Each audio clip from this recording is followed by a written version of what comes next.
Hi, Ronnie Lowe, life coach here. I'd love to know, how are you? And do you celebrate your chores, your tasks, your little accomplishments, your little check, your mental check on your to-do list? I used to think that people celebrated their wins all the time because that's just how we are, especially the past, 40 years of personal development and self help being really, really popular.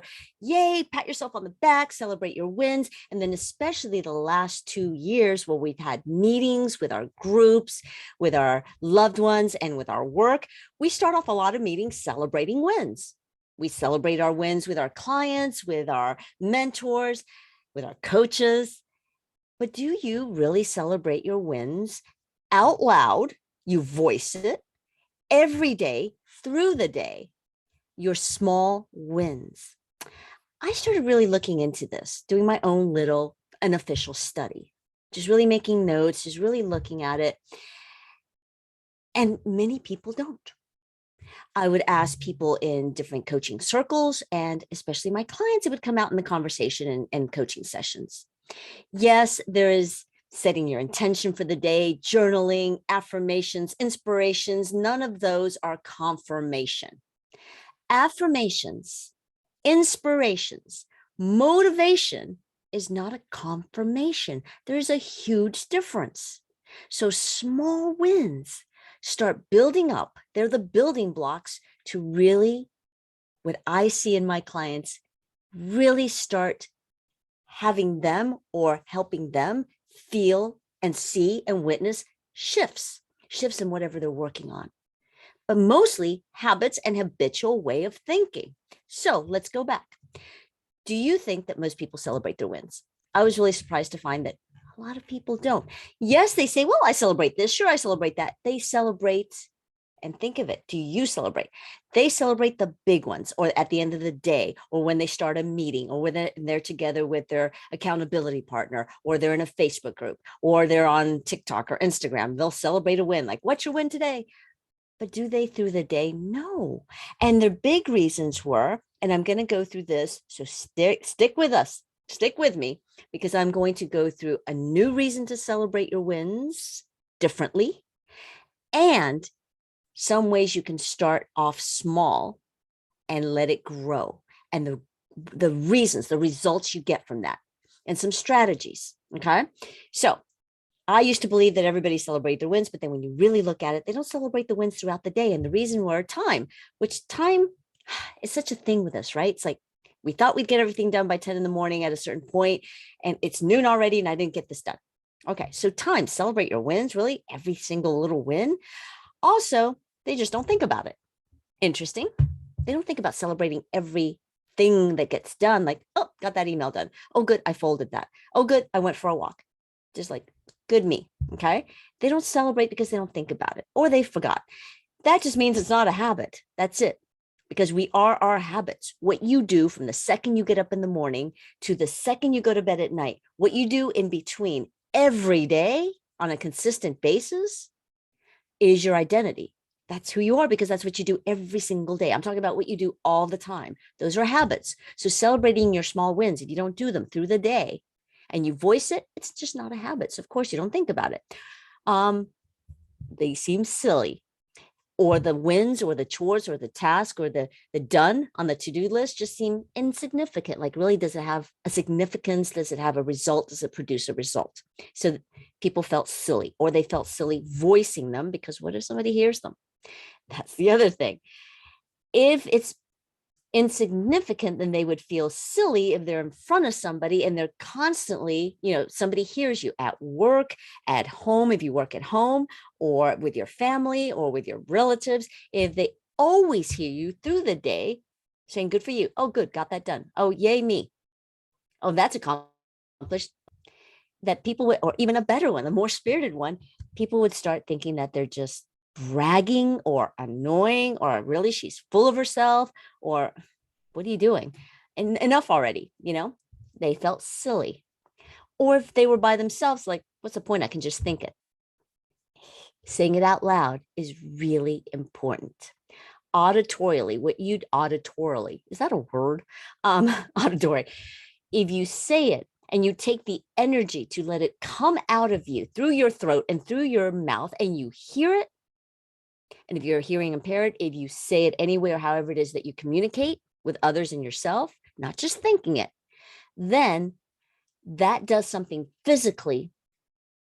It connects the physicality of it, the action of it to your brain, not just a thought, but also the physicality of it makes it a habit, and you hear it, you witness it. Okay. So there's a reason for it.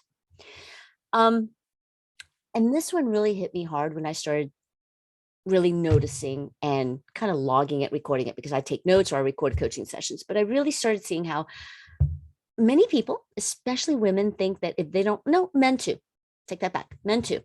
If you don't just say something to push yourself, like motivate you and push you and drive you, like a drill sergeant or a small, kind of not too harsh admonishment, that you're not motivating yourself to get better, to grow, to level up, to get stronger, to keep up with it, to not quit. Like, come on, you know, oh, you can do better, or you can do better, you can be better, you can be stronger. Come on, you can do it, you can finish, you got it. You're better than that. You know you can do it. Even just, come on, I know I can. I know I can.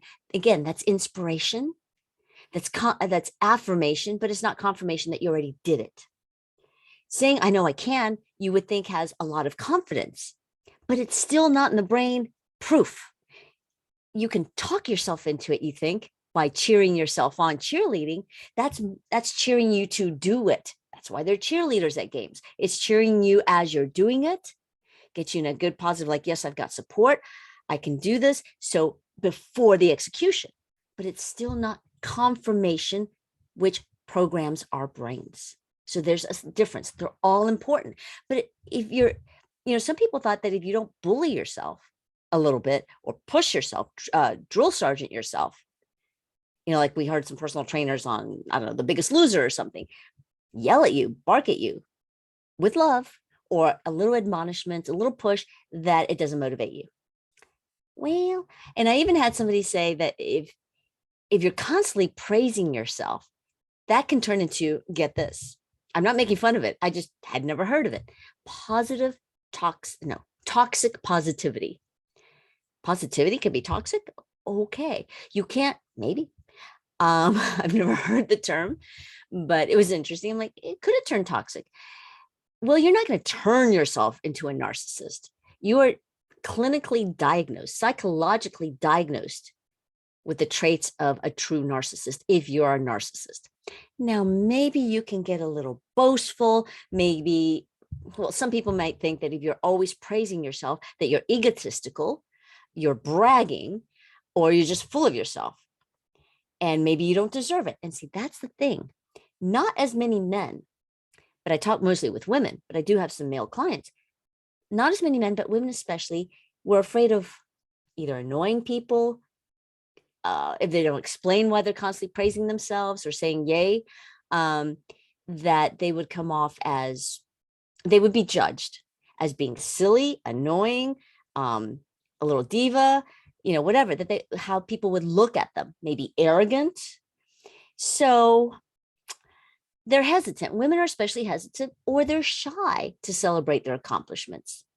Again, they're afraid of how people would see them or judge them or peg them or talk about them behind their backs, that they're unduly proud. Well, that's a good one. I just thought of that they don't deserve it. Women especially, that's what I was going to say, more than men, feel like they don't deserve it. Even though we all tell ourselves in all our affirmations and all our journaling and all our cheerleading each other, I deserve it. I deserve it. And yet, why don't you celebrate your small win? Don't you deserve it? Oh, because it may sound silly. Okay, so let's go there. The positive aspects, the tinier celebrations of the tinier things that get accomplished, build up. So they are sometimes, or just as important as the big wins. The tiny steps, if they're continuously done, if they're consistent, small, consistent, are the building blocks of shifting, transformation, habit forming, habitual way of thinking. So those are the building blocks and are just as important as celebrating the big wins at the end of the day, or the big wins at the end of a project, or the big win you landed an account, or whatever it is, or yay, that surgery was done, or I got the promotion. Those are important.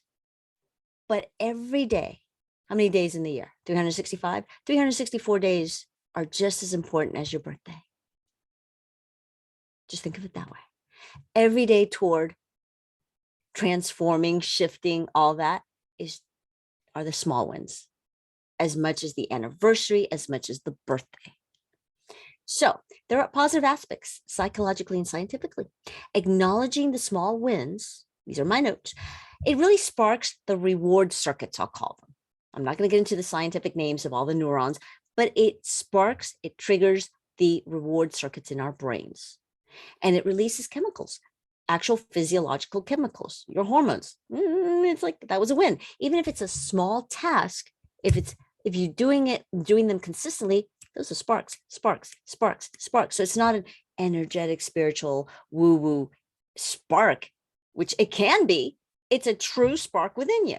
I mean, a biological, physiological spark, and a neurological spark in our brains. So bring in everything else. Thank you, God. Thank God. Thank the divine. Praise Jesus. Praise Allah, whoever. Or thank you, universe. All that is wonderful. Yes, that's mindset, which also triggers the neurons in our brain. But actually, just the simple voicing it and celebrating something that you just did, a task accomplished, that is the basic. You can incorporate everything else. I invite you to do whatever you want to do, your rituals and praise and gratitude. Both are important. Remember, I'm a holistic coach, mind, body, spirit. And I invite you to replace spirit with what resonates with you, your soul or your psyche. Okay. So the actual doing it, I'm being very pragmatic and basic, that you actually voicing it consistently through the day, the small tasks that you accomplish does something to your brain. Now, you can do it any which way you want that feels comfortable for you. You don't have to do a happy dance every time or yay. You can, especially if you work at home. I mean, really. And that's another thing. I'm going to bring up a good reason why. But just celebrating the small things, like I made that phone call, or I was dreading that phone call. I sent that task. Okay, I just did this. I just did that. A little yay, or whatever you want to do. Or good on you. But we'll get to the hacks or the strategies or certain ways of doing it. Whatever you want to do, like done, the word done, or like yay. It doesn't have to be all spirited unless you want it to be. Or like got that done, or yay me. Whatever it is you want to say, and in any way, any tone, or any volume. Because let's say you're at work and you don't want people to notice or it become annoying. It's like, got that done, or done. And if people ask you, oh, I just did something. That's it. They'll get used to it.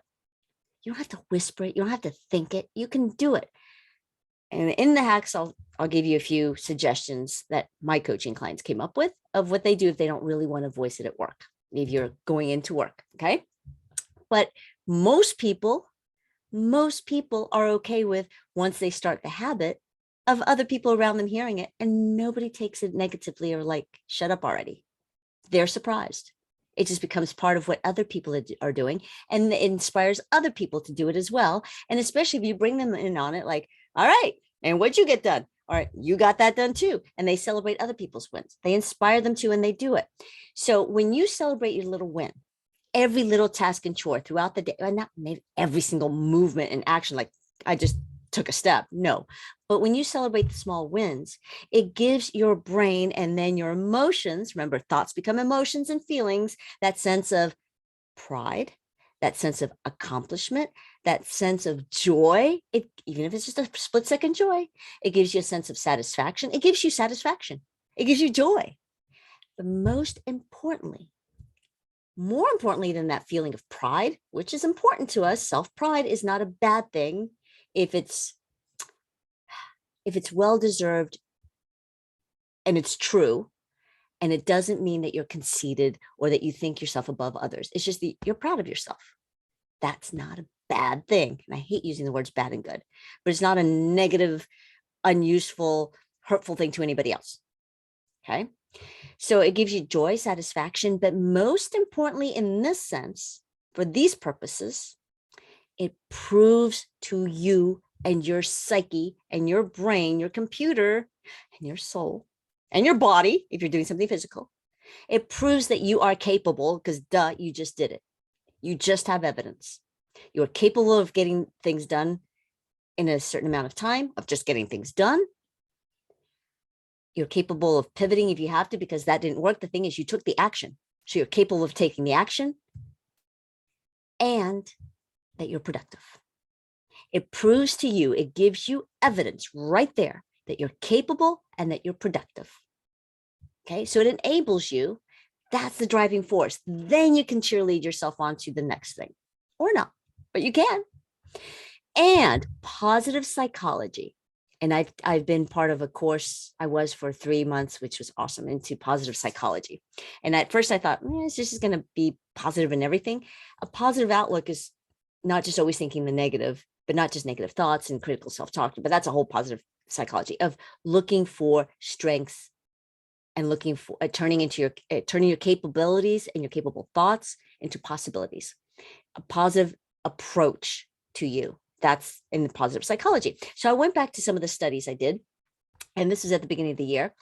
Positive psychology research says it has shown that celebrating your small wins, the tiny ones, which I called yesterday in the precursor to this, the little anchovy, because they're smaller than sardines, wins, the small accomplishments. So I'll start that again. Positive psychology research has shown that celebrating the small wins, they scan the brain to see this, and people kept journals.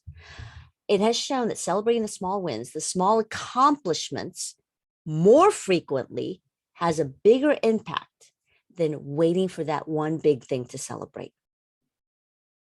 Because you're still, for many reasons, but it's like you're still waiting to see if it's an accomplishment. You're still waiting to see that week of the end goals, were they made? You're still waiting to see that quarterly goal.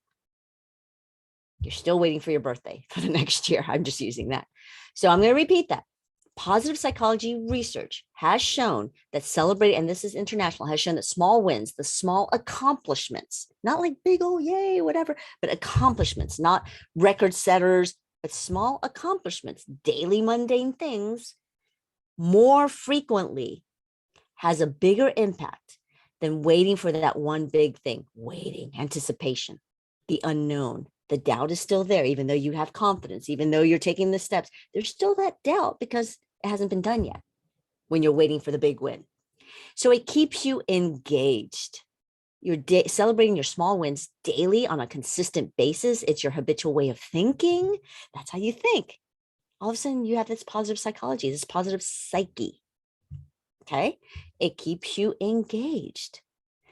So there was a new reason that I saw in my coaching with a few clients. A new reason is role modeling in a good way. So you're not obnoxious, so that you're not annoying people, so that you're not embarrassed. Just basically, and I'm being very pragmatic, let's start with the family.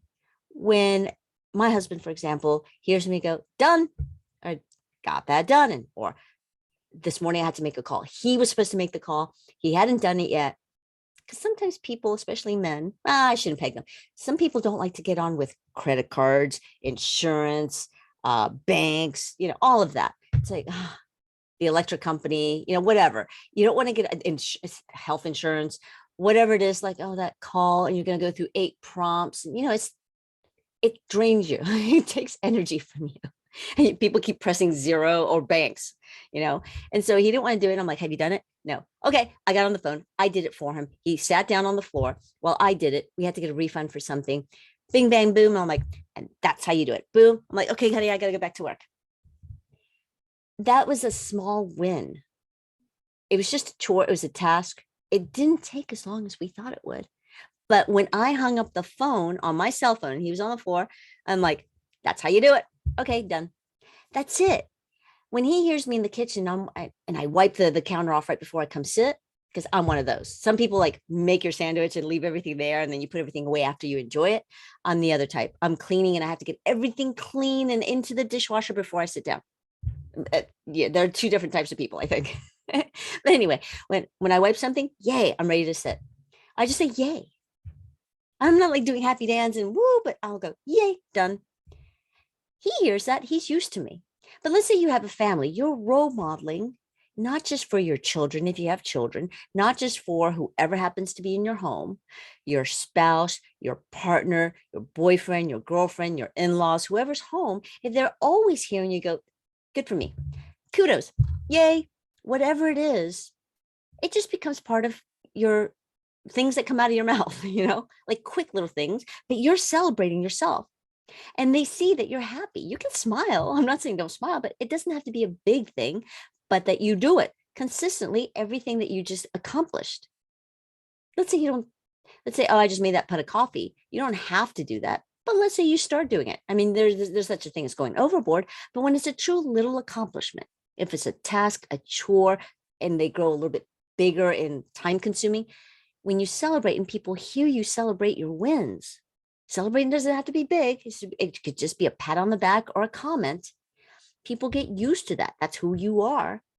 And you're role modeling for them to go ahead and it's okay to celebrate yourself. Isn't that a great example for your kids?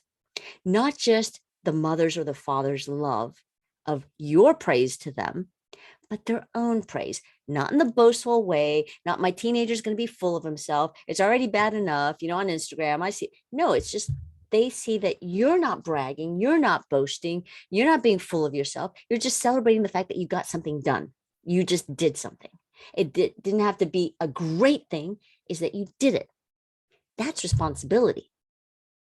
So your kids or your family, how and what you want to celebrate and in what tone and in what volume so that you don't come off as you're bragging about nothing. I don't mean like go in front of a mirror and like, oh my God, I'm just the fairest of them all. I'm like, oh, look at you. And you stop in front of the mirror. I mean, you can if you want to, but the family dynamics. But if you're constantly celebrating the small wins that are just facts, that's great role modeling.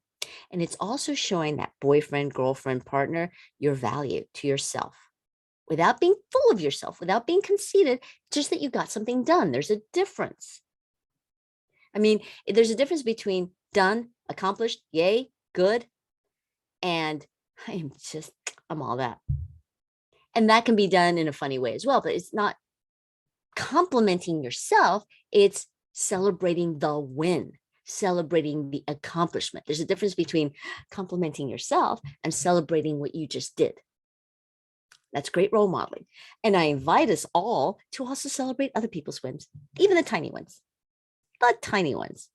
like they pick up their dishes from the table and put it in the sink or in the dishwasher. Thank you so much, or whatever it is. So it's a great role modeling. It's also great role modeling depending on how you do it. You can do it with humor. You can do it just basic, not make a big deal of it, or make a big deal of it. Your ambience. But that's a great example and inspiration to others at the workplace, on Zoom meetings, wherever, in the clinic. If you're a doctor and you're with your patient, you celebrate, just you got something done. It's like, really? And you praise them too. Wherever you are, you work at a restaurant, whatever your career job is, you celebrate your wins in front of others and they hear you and they see you. That's great role modeling for them, that they see your value. Your manager, if you work under them, they see that you've got confidence, that you're praising what you just did for the workplace, not who you are, or I'm looking good, or I'm so good at this. I'm like, I'm all that. No, that you just did something and that's your job. And that's valuable. It's just little subliminal messages. That's valuable. She's valuable. He's valuable. If you're the boss, that's also great role modeling. It's like, what we do here is valuable. Every little step, every little thing, every accomplishment is of value in this workplace. And of course, it's always great to praise others. We're talking about our own small wins. Okay. So, and in society, it's also good to say, got that done. It's just great role modeling. People, you begin to normalize it for others. You show your value to them, and you also let them know it's okay to value what you just did. You show them that value. So let's get into here's how, because it can be hard, especially starting new little habits. Like, really, you get used to it if you do just neutral statements. Like I don't know, I just sent an email, good for me. Or I just shot somebody a compliment, or I just texted somebody, good for me. Now that's a compliment. You can just say, good, done. You can just say, good. Whatever you want to say, whatever word you want, whatever feels natural and okay for you, just as an acknowledgement. You can even say the word check. However, basically, neutrally, you want to acknowledge it. That's the point. If you want to start at acknowledgement rather than celebrate, go for that. Baby steps, baby steps. If you want to turn it into a celebration, like good on you, got her done.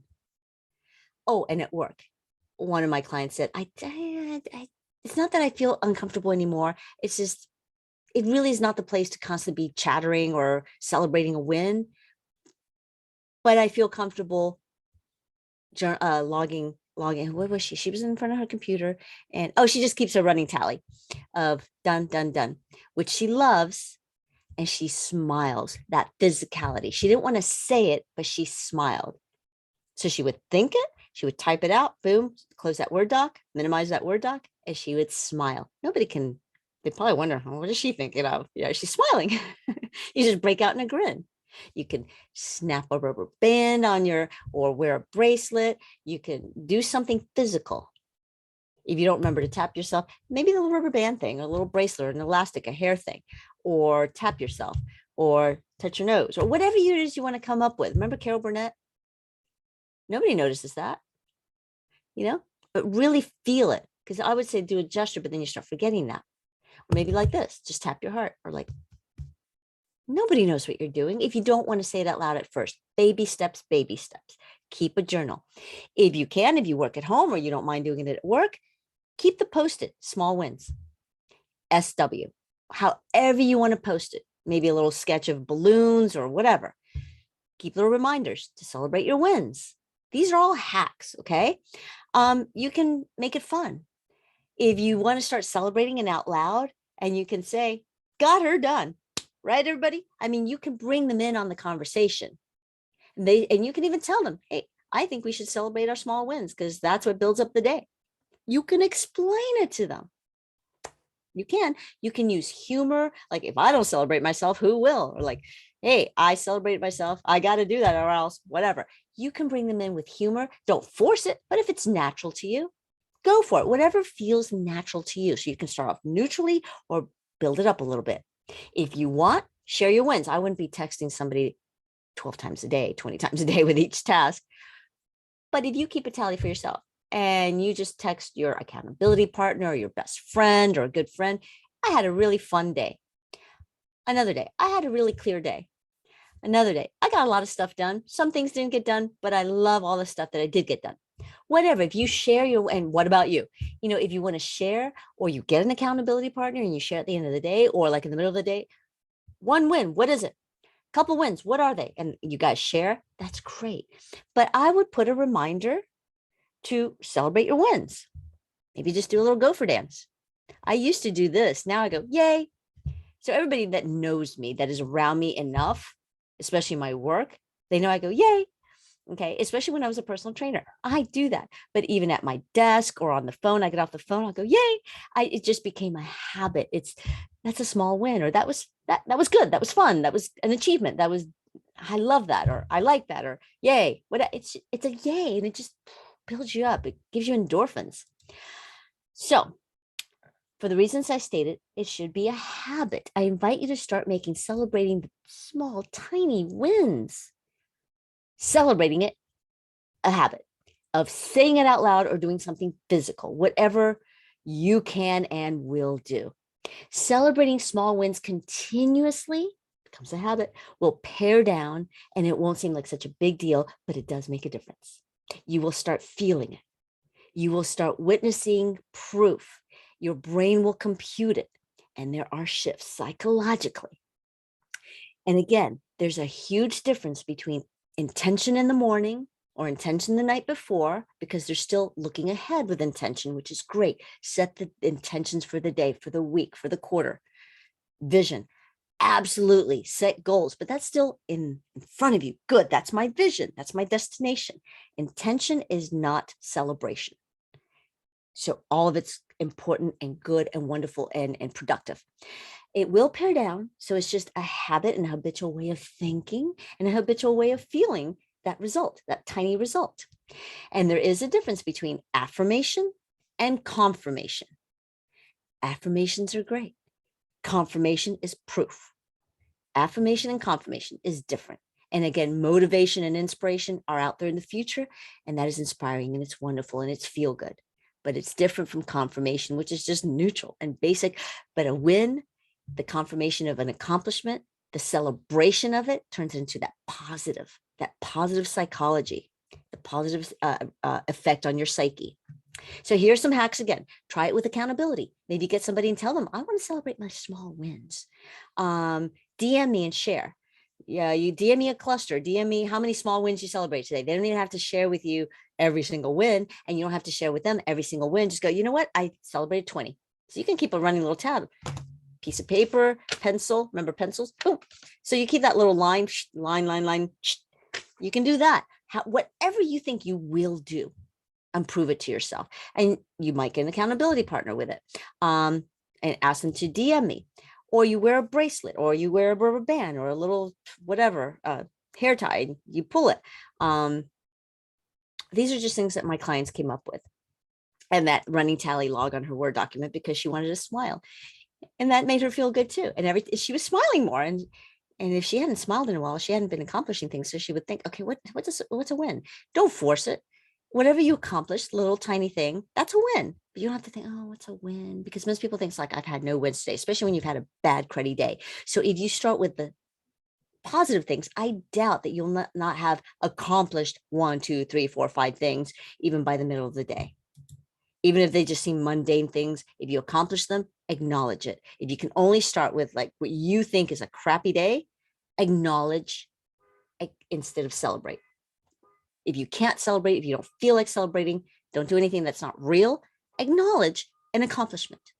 It may not seem like a significant accomplishment, but it was an accomplishment and got you that it had to be done, even if it's that basic, if you're having a crappy day.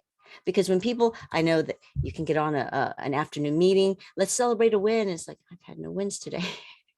When really you have, if you see even the small things, they're at least acknowledgements. So then you can, in your mind, all right, I'm going to celebrate that I'm acknowledging that I got some things done, or that I know what needs to be done, or what can I learn from this? That's a win. Somebody inspired me the other day to do something, and it had to do for my business, but because of what she said, it gave me an idea. I celebrate the fact that something said spurred something, sparked something, and gave me an idea. That was a win that I thought of it. And then I set out to, I thought about it, and I'm like, okay, this is what I'm going to do. It just gave me an idea for something. I'm not going to share what it is, but just taking what somebody said and giving me an idea, and then me reflecting on it and turning it into an action. That was a win. Even if it didn't seem on its face productive, it was productive once I executed. So even the idea for me, being open to seeing opportunities for ideas, was a win. So whatever you think is an accomplishment, to me, that was an accomplishment, celebrate it to yourself. All right. So this is part of how my coaching clients make great strides. That's not just talk. I witness it. They tell me. I celebrate the fact that, well, when they celebrate their wins, it's like think back. They celebrate, yeah, I can't believe this happened. Thank you so much. I blah, blah, blah. Or yeah, I hadn't thought of that and blah, blah, blah. And then they celebrate their accomplishment. I see where they were and where they are. And that's a stride. That's not little hops. That's a stride. So this is how my coaching make great strides. They create great habits. It starts from there. It's getting the best of you and creating habits, your habitual way of thinking. It's not becoming somebody else. It's becoming the better part of you, which sounds like a lot of talk in coaching, but it's true. We all have better parts of us, and we can grow from our own strengths, what we're already capable of. We are our own core values. We can grow that and use them. So it creates great habits that builds your confidence. It gains them clarity, because we have a lot of stuff going on in there. It's like, let's see the clarity of it. Let's start siphoning away stuff. This is how my clients work. And it creates confidence in them when they start creating great habits and habitual way of thinking, like celebrating their wins, both in their professional and in their personal lives. And they see how maybe they're not struggling, or they don't want to work on something in their family, but they see that it does affect it, but they really want to focus on something in their career. That's fine. But then they start noticing how one shift in one area starts affecting the other, even if it's just a little bit. Somebody admitted that to me, in fact, this morning, how she didn't want to think about something about her kids, but in our last session, just going through some things at work and correlating it to her kids, started her thinking about, I just thought of something and I presented it to my son, but not my daughter yet. All of a sudden, she was focusing on her kids because it was affecting her life, which was affecting her career, which was what she wanted in that session. Anyway, so it gives you great clarity, confidence in your decision in both your professional and personal life. And they create doable, actionable steps that work for them. So when you start implementing things that shift your habitual way of thinking, like celebrating even the small wins in a way that you can and you will, you can be the biggest cynic, like, I'm not going to do that, or no, I can do this, or I want to do that. Yeah, that'll work. Yay. So they start creating actionable steps toward creating those habits or those shifts that work for them. And we work together to identify their purpose, whether it's your life purpose or your purpose at your job or your purpose with this certain project or your purpose in this relationship. So we identify your purpose, your passions, your goals, your obstacles, the areas where you want to grow. We identify. That's the first thing. Identify. You optimize your strengths. My clients optimize the strengths they already have. They prove their capabilities, turn them into actual, tangible possibilities. You turn your capabilities into possibilities. And then from there, you can start creating plans. Well, maybe this, maybe that. You create the right path for whatever area you're working on. You create the right paths because you have that clarity and you have that direction and you see the possibilities. Pragmatic is my middle name. I'm not talking about just dreams. You can realize your dreams, but you have to be pragmatic about it. Well, you don't have to be, but I work with my clients in a pragmatic way. Like, is this actually possible? And they start seeing how it can be. Okay. And then you execute, because now you've got all that. You start growing toward what's the plan, how you execute. And you've got me for support, for guidance, for the motivation toward that confirmation. Coaching is a win-win-win-win-win-win with an ROI. It's a win-win-win with an ROI. Tenfold. I'm just telling you, it is. So if you want to look into this, most people go on with a discovery call, a consultation. If you're struggling in something or you want to level up and you want to grow in an area, I offer you, and refer to this, celebrating the win, and we'll celebrate the fact that you got a hold of me. Say, I want to celebrate this win that I got a hold of you, and I'm going to give it a go. And just talking to you, I give you a mini coaching session, not just a discovery call, not just a conversation, which I would love to have because I want to meet you, but I offer you a 30-minute flash session. We get a lot done in 30 minutes, followed up by consultation. Let's see what coaching is about and where and how you can grow, because you can. It's a win-win-win. And I'm pragmatic if you're not getting to know me. So I want you to get your return on investment in your emotions, in your time. I honor that because you want to streamline and get to where you want to be sooner rather than later. You want to stop wasting time and energy. And you want clarity and you want action. So I really look forward to you DMing me. It'll be in the copy here, or replying to the email, emailing me. All right, I'm Ronnie Lowe, life coach. Ronnie Lowe, life coach. Go celebrate your small wins. I invite you to. Yay.